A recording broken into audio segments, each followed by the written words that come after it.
with Walter Cronkite. Tonight, the ups and downs of a motion sickness cure. A chorus of SEALs and a scientist who listens. And the science behind a fictional universe.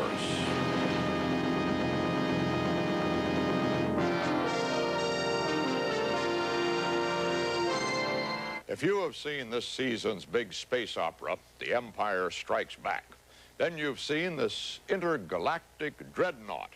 And you probably have asked yourself, how in the world did they do that? I did. So to find out, I went to the hangar in San Francisco where the Imperial Star Destroyer and other fantasies are parked and readied for their next mission.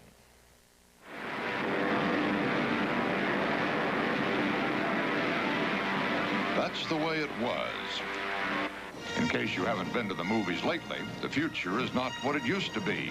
There's new science behind the science fiction film, and modern motion picture technology can take us places we have never been before. On the movie screens where the Buck Rogers rocket used to spit sparks, now the Starship Enterprise heads for deep space. Buck's trusty disintegrator pistol can't hold a candle to the sidearms in use on the edge of the black hole. And then there's Star Wars. On the definitive variety list of top movies, it stands 9 places higher than Gone with the Wind. People around the world paid $400 million to see it. Sales of Star Wars-inspired books, records, toys, and the like could eventually make it a billion-dollar picture. It is simply the most popular, most profitable motion picture ever made. And now it has a sequel. The Empire Strikes Back has been playing to capacity audiences since it opened in May. It has turned a 2-foot-high green creature named Yoda into a cult hero and is breaking the box office record set by Star Wars 3 years ago. Both films are made by a 36-year-old Californian named George Lucas. He took us on a tour of his facilities in Northern California to show us some of the technology behind a modern space opera. Well, this is the stop-motion animation department, and they're making tauntauns run across the snow. They start by measuring out where everything is on the creature, because everything has to move just a sort of a fraction of an inch every time. Are they looking at something to know what to do next, or are they just doing this out of their heads, sort of, moving at it? It's a whole art of, they studied movement. They shot animals and studied them against grids and things to study the motion. And then they practiced for months and months doing tests. The series of still pictures, each slightly different from the one before, become a galloping tauntaun. As a technology, as a science, it's fascinating, but you're ruining my fantasies. I thought those things were real. And this is our model storage room where we keep all the models after we finish shooting them. And as you can see, we have... It may be the world's most expensive toy chest. There are spaceships just inches across, others as large as coffee tables. The most complicated models took 4 or 5 people several months to build. Lucas estimates that some of them are worth as much as $50,000. We have a scene where the Millennium Falcon flies along the edge of this ship. And so we had to take this little tiny section down here at the nose, you know, just this, the bare end of it, and reconstruct it to this scale. And this scale is the same scale as this. So the ship flies along, you know, like that. Well, not quite like that. Before the Millennium Falcon could badger Darth Vader again, special cameras had to be built. The script had to be turned into storyboards with every shot planned out. Props for a whole new world had to be designed and constructed. Settings for those props had to be painted. Explosions, ray gun flares, and laser swords had to be positioned by hand in each frame. And all the elements had to be combined in a colossal multiple exposure. What are you doing right here? Well, this is where it all comes together. This is sort of the halfway point between when we shoot the film and when it's all put together in one piece. Here we have a reel of elements. As I say, we shoot each individual element Then they come here to the editorial department, and they sync up all the elements. They put them on top of each other and make marks about where they're supposed to start, when they're supposed to stop.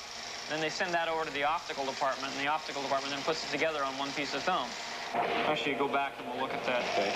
A painted star field, asteroids on wires, bigger asteroids, a spaceship on a stick.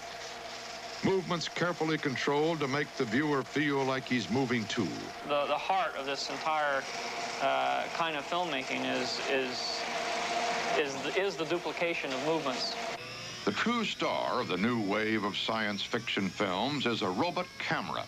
It may not be as attractive, or as clever, or as talkative as its screen counterparts, but it allows movie makers to do things they could never do before.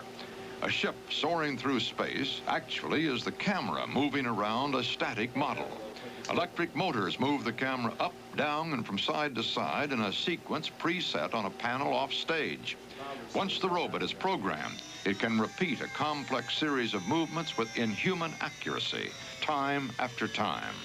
Much of the development work on the system was done by John Dykstra, now head of his own special effects house in Los Angeles. His latest project was the movie version of Star Trek. Can I have the camera, please? This camera system, which we've developed over a period of 3 or 4 years, is capable of performing the kinds of functions that used to take people laborious hours by hand to produce. Nearby, down Dopey Drive on the sprawling Walt Disney lot, is the ACES camera, the robot behind the special effects in the movie The Black Hole. David English is the electronics wizard behind the Disney camera. The operator sits at a computer console and guides the camera from a television monitor. The computer replaces an entire stage crew turning hand cranks and even warns the cameraman if he's about to do something wrong. We did a shot here. It would have taken us 5 weeks to do that filming sequence of 4 different shots. We did it in 2 days. 2 days at $6,000 or $10,000 a day as compared to 5 weeks at $6,000 or $10,000 a day. So faster, and we did it better. We did it better and faster. But that's the real world, a place of accountant-inspired high technology.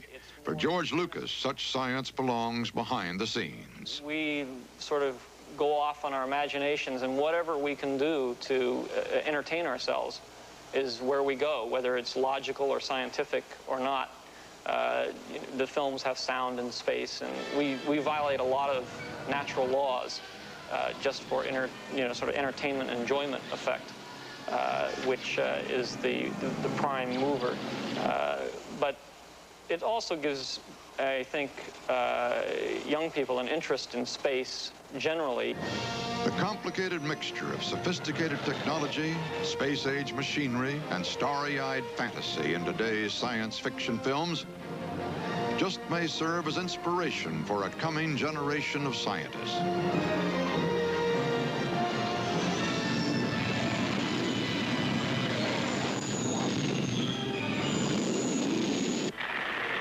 After all, some of today's astronauts, astronomers, and anchormen once found Buck Rogers pretty wonderful.